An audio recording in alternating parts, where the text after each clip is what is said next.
Hello, and welcome to the weekly look ahead for Physics 35 at Los Medanos College. All right, so here I just want to call your attention to some things that we have to look forward to over the next few days, some important announcements, and just an overall kind of heads up of what's going on in the class. Okay, so first I'm going to start by talking about labs, because of course you have a lab due tomorrow, lab 3.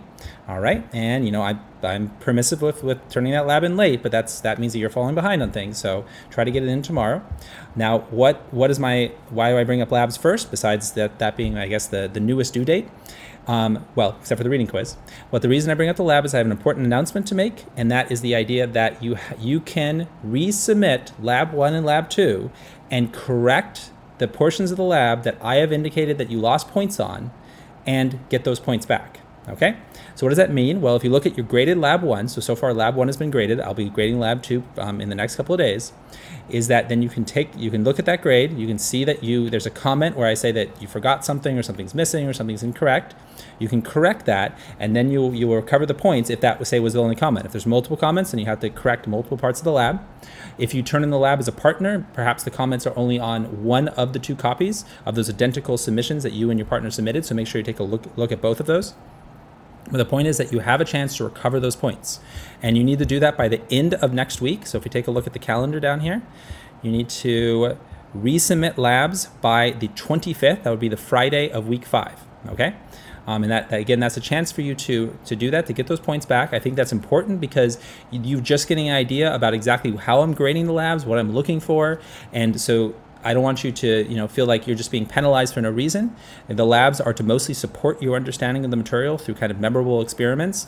And so since that is the purpose of the labs, I want to give you that opportunity, if you choose to put in the work, to resubmit your labs. Now, this is only going to apply to labs 1 and lab 2. So the lab that is due tomorrow, that one is one and done. You turn it in, and that's your last chance to do so. Okay. Now, if you want to get some feedback on a lab, you can always send me a message through Canvas and say, here's my lab. Does this look good? And I will give you some brief feedback on that lab. That's something that students take advantage of. Anybody can do that. Okay. As far as deadlines, now that we've got labs and the announcement out of the way, of course, you do have a reading quiz due tonight. Okay. And so, with that in mind, that is covering the material in chapter 4. So far, obviously, the book is available, and you should have, peruse the actual chapter 4 material. Notice that it's about forces. As far as lectures, I've got all but one of the lectures up. This is going to be a 4-lecture week. This is a big week. So the same reason that this weekly look ahead is a little bit late coming up here on Tuesday is the reason that you should be paying special attention to it, because you need to be aware that this is a big week. There's a lot of material. This is a heavy material week. The reason for that is because this is a week we're introducing the idea of forces, the why of motion, as I like to say. It's a lot of big ideas, Newton's laws, applying Newton's laws. We get into some kind of complex solutions, problems with lots of moving parts. And so, it's inevitably, you have to really spend some time, and there's a lot that I need to cover. So I had to split the material into those four lectures. I couldn't really kind of condense it because there's a lot that I need to present. Okay. Now, so far I've got the blank lectures for sections 4.1 to 4.2. And again, this is just the way it naturally chunks out, in my opinion. Lecture 9 covering just chapter 4.3, lecture 10 covering chapters 4.3 to 4.5. Kind of the ideas here is that 4.1 to 4.2 is introducing Newton's laws, very simple problems that kind of present what the heck are Newton's 3 laws. 4.3 is all about weight and normal force. 4.3 to 4.5 is about friction and tension. And then finally, I think it's 4.7, I want to say. As 4.6 is kind of a section that's sort of supplemental, but 4.7 is the idea of 2-body problems. So specifically, problems that involve forces and 2 objects. And those 2 objects pulling on each other or pushing on each other and interacting in some way. And that's going to be a really, really big one. I'm doing a final edit on it.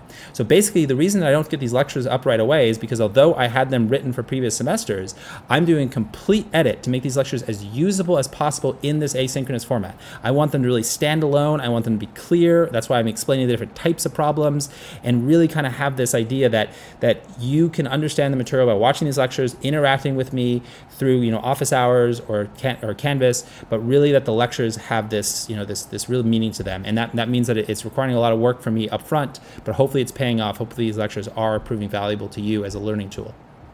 All right, but definitely lecture 11 will be up shortly, and then the videos are going to start coming up. Absolutely, at least one video today, hopefully two, and then as you know, as with the videos will come the completed notes as well. And obviously, I'll probably relabel these to be consistent. So this will say notes rather than just lecture. So you'll then be able to tell which one's the video, which one's the notes, and then which one is the completed notes. Obviously, homework 4, you've got that coming up on Sunday. That's all material that relates to chapter 4. Challenge problem 4 is up. I know you probably don't look at those right away, but if you want to kind of get some idea of what to look at, you can. Certainly, you know that by Monday you should be paying attention to that at the at the very latest. The lab 4 is not up, but that will go up in the next couple of days. All right, so probably I'd say within 24 hours. All right, just have to do kind of idea exactly what I want to ask for the lab, because those obviously need to be rewritten to be able to do at home, or maybe a simulation, because we will be doing some online simulation labs. They're not all going to be kind of at home material labs, which might be a relief to do a simulation, I'm sure, right?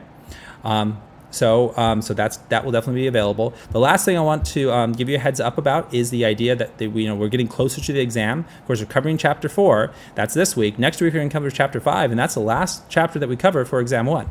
But that doesn't mean that exam 1 is going to be next week. You can see exam 1 is actually at the end of the week after that. And the idea is that we'll cover all of chapter 5 throughout week 5. Then in week 6, we'll start to cover chapter 6. All my lectures will go up during week 6, but the exam will actually be held on the Friday at the end of week 6. The idea there, if you take a look, is that let's see, because we got the challenge problem due on the 5th. Yeah, exactly. So you can see the homework's due on Sunday, reading quiz on the 3rd, and so the Friday the 2nd is the Friday at the end of week 6. And so you can kind of, it works out, I believe, because you can kind of start looking at the material for week 6, or kind of hold off, because during those early days of October, it's mostly just going to be me posting the lectures for week 6, and obviously doing a weekly look ahead like this. And you can maybe continue to make sure that you're covering any ideas that were confusing for you up through chapter 5, and have that extra time to prepare, and then then start paying attention to the material for chapter 6 once you've taken that exam on Friday. Okay, you can't take it sooner. You have to wait until take it Friday, but it does give you some extra opportunity to prepare, with the obvious downside that there'll be some new distracting material that won't be covered on that exam, but not any due dates other than the reading quiz. And actually, no, I push back the reading quiz. So no, reading quizzes normally obviously fall on Tuesday. Every time there's an exam, on a week where there's an exam, I push back the reading quiz for that week until Saturday. The idea is that there's no due dates for the new material until you've taken the exam on Friday. And you'll see that that's the same for subsequent weeks that have exams. All right, so that's, hopefully you kind of see my logic there, and the pros and cons of having the exam, with the obvious benefit of having a little bit extra time to prepare for it. Otherwise, it's like you finish the material and the very next day you're being tested on it. That's kind of rough, okay? But hopefully all these due dates and some reminders about the structure of the class and the announcement about recovering points in exams sound good to you. And I look forward to talking to all of you during office hours, Canvas messages, whatever it may be. Make sure to send me messages, stay in touch if anything is confusing or you just want to reach out. And I'll talk to you all soon. Bye for now.